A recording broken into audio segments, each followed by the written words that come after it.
Welcome back, Love Nation. This is Nina. Like, share, and subscribe. Thank you to everybody that has been coming to my channel. Like this video, share this video, and hit that notification bell so you know when I drop my next one. We're going to get straight into this. This is a re-upload of the Alec Baldwin Rust investigation documents. These are the initial documents compiled right after the incident happened.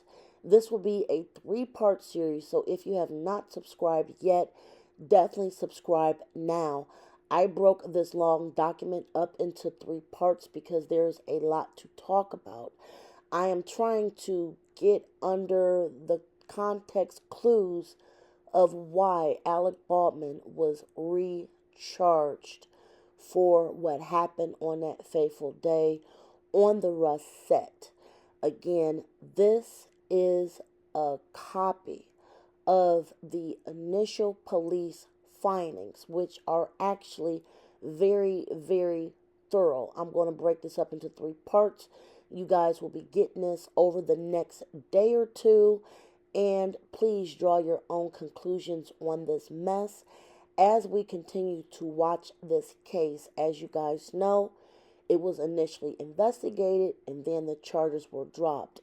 He now has been recharged for the deletion of Lena, and we are going to get into this. Again, these are the official police documents. Like, share, subscribe, and let's just get on with part one of these documents. All right, Love Nation, this is the summary of the investigation for the Rust movie incident. These are official papers from the initial investigation from the Occupational Health and Safety Bureau. This will give you background on what is accumulatively going on with this case, and if you guys have any questions on if someone actually might be charged, because I am hearing that charges may come down this week. So I wanted to make sure you guys had all the facts specifically from the report, which I received offline.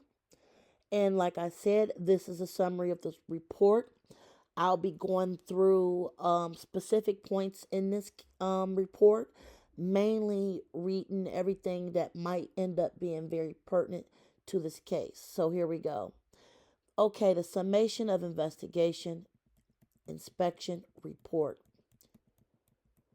On October 22nd, 2021, the Occupational Health and Safety Bureau, a bureau within the New Mexico Environment Department, known as NMED,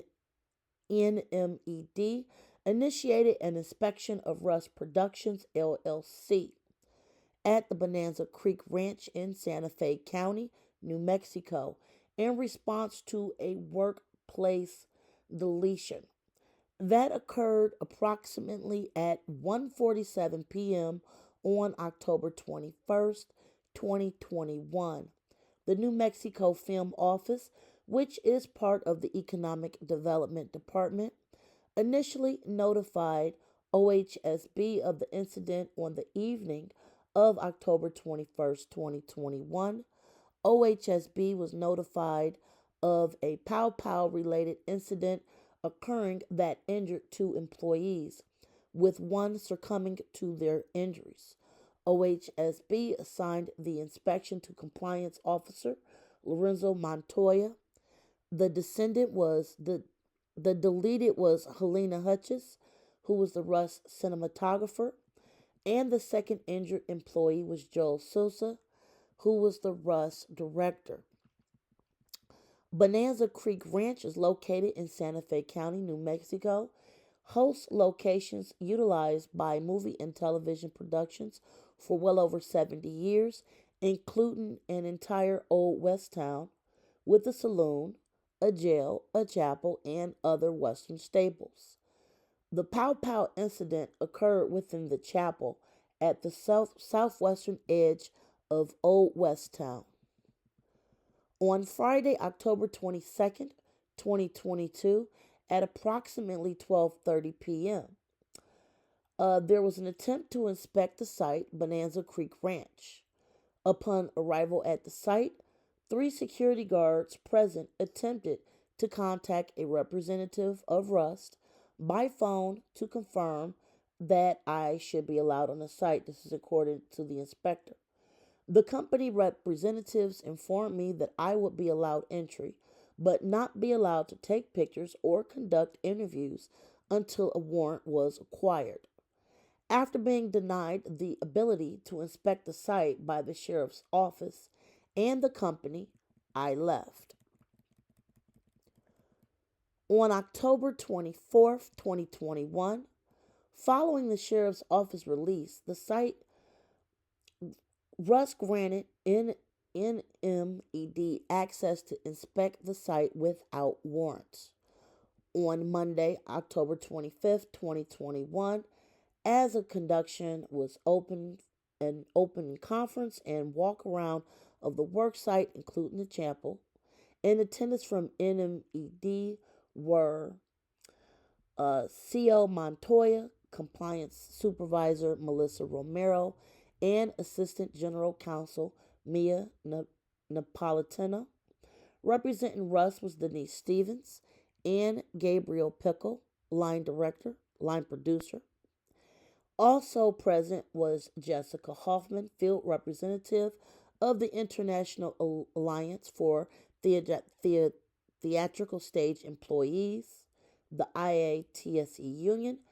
As a low budget contract film, not all employees were union members. However, all employees were covered by a collective bargaining agreement with IATSE. Following the walk around on October 25th, OHSB held the first closing conference outside the chapel with Gabriel Pickle and Denise Stevens. Rust informed representatives that OHSB would follow up to schedule employee interviews. On March 18th of 2022, after conducting a second closing conference with Ryan Smith, producer, and Russ's legal representatives from Pillsbury Law, including Derek Mayer, Tom Van Weingartner, and Aaron Dyer. During the discussion, I explained that a citation related to safety practices on the use of pow-pows may be issued, and that abatement for such a citation would require an effective pow-pow safety program, which could include implementing and building upon the industry-wide Labor Management Safety Committee's Safety Bulletin Number 1, recommendations for safety with pow-pows and use of blanks for the pow-pows. Now here are the findings. The pow-pow involved in the accident is a modern replica of a Colt 45 caliber, a long Colt in style. Rust had 13 such pow-pows for production in total from manufacturers Payette, Uberti, and Cimarron. In films, pow-pows are typically controlled by the props department with the individual. Excuse me, guys. The individual responsible for handling pow-pows and ammunition, titled the armorer or weapons handler.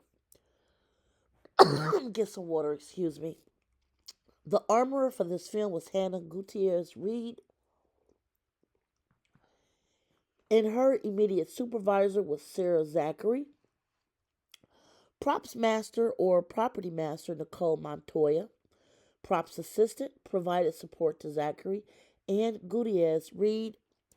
The Rust Props department was small and for administration purposes was placed under the art department headed by Brian Norvell, who provided for support for props but rarely worked with Zachary or Gutierrez Reed. Now I'm going to stop right here. This will be part 1.